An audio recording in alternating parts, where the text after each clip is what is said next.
Hey everyone, my name is Chris Lambert. On this channel, we talk Kanye West, and today we're going to be talking rumors and the frustration of them and people making gigantic assumptions. So you can see DiorIndustry here, and I don't know anything about DiorIndustry. I don't know if they're like nice, if they're accurate or whatnot, but I have a problem with this specific tweet. You can see that they said Mike Dean has confirmed incorrect music was played at Kanye's listening party that caused him to leave early.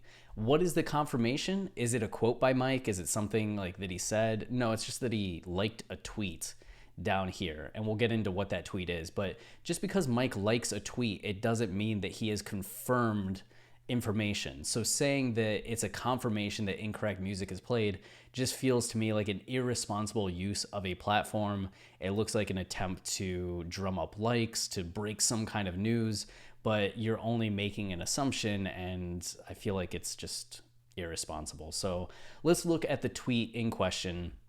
You can see that from Justin LeBoy's tweet saying Donda will be released. The day is not over yet. Last minute magic is being added. To Jabba saying, bro, Kanye wasn't on half of his own songs and 24 was horrible. Go back to the Vegas version of 24. Add This Is the Glory. Finish verses on like nearly every song. Remove the annoying vocal sample, etc., etc. So just complaining about the Atlanta show in general in comparison to Las Vegas. And you can see that Franley here goes, I don't know, but the streets are saying he had the wrong flash drive, and that's why he was working in the back, that Kanye had the wrong flash drive. Before the show to at least make it presentable. The actual album to be released is the one played in Las Vegas.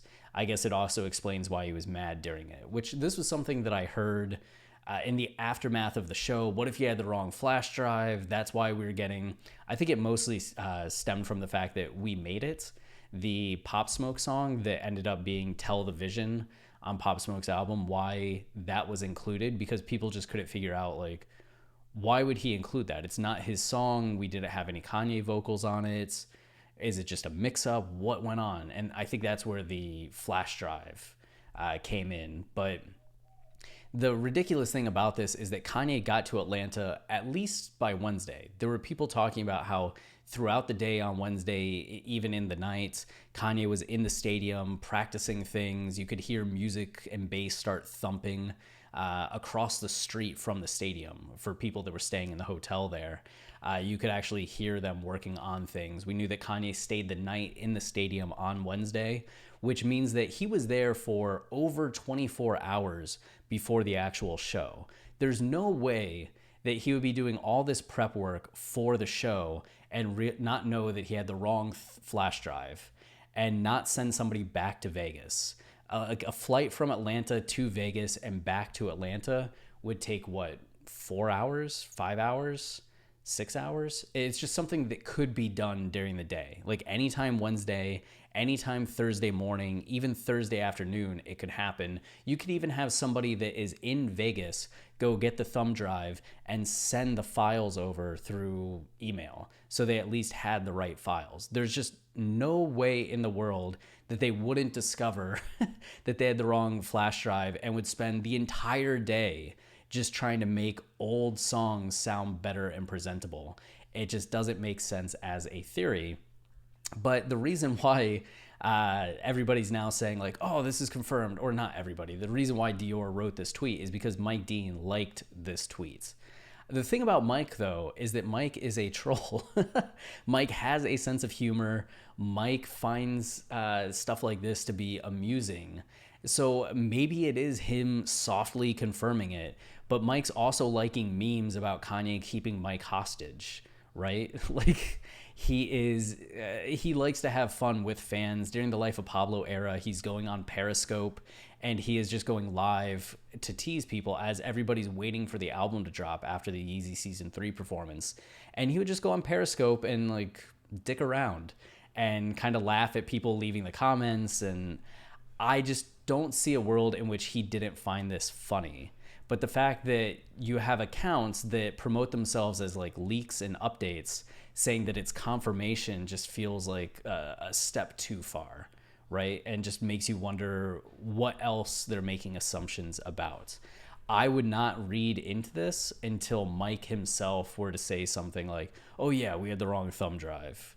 Until then, it's just like wishful thinking kind of story, or a rumor that sounds good because maybe it explains like this aspect of the show, when in reality it just probably is that Kanye wanted to test out some songs that he didn't get to test out in Vegas, hear how they played in the stadium, how they sounded in the stadium, and just have something that was more fitting for a crowd of 40,000 people than a crowd of 2,000 people. I mean, that makes way more sense than he left a flash drive in Las Vegas and couldn't go back and get it, or couldn't get anyone to send him the files. No. So that's all that we have for this video. If you're enjoying the channel and you want to support us, the easiest way is to like, subscribe, or comment, as any of those things tell YouTube this is a channel people enjoy. So then they show it to others, which goes a long way in helping us out. We also have our podcast, Watching the Throne, a lyrical analysis of Kanye West. The newest episode just dropped today, and that is Bad News. If you've ever wanted to know all the themes and meanings and motifs and all of the like nitty-gritty English major stuff about a song like Bad News, or any song in Kanye's discography, our podcast is the podcast for you. We co-wrote the lyrical analysis of Dissect Season 8 on Yeezus. If you've heard that and thought it was good, you'll probably enjoy our other work. But we've covered College Dropout, Late Registration, Graduation, almost all of 808s, Yay, Kids See Ghost, and Jesus is King. We will be starting our season on My Beautiful Dark Twisted Fantasy next week when we finish 808s and Heartbreak. And then, of course, as soon as Donda is out, we'll start a new season on Donda, which probably would put the brakes on My Beautiful Dark Twisted Fantasy, but we're excited to get to the new album. So if you want to check that out, then you can find it on iTunes, Spotify, Tidal, wherever you listen to podcasts. Deezer, I guess, is becoming a big one. We'll have a link down below in the description. So until next time, stay wavy and keep it loopy. Cheers.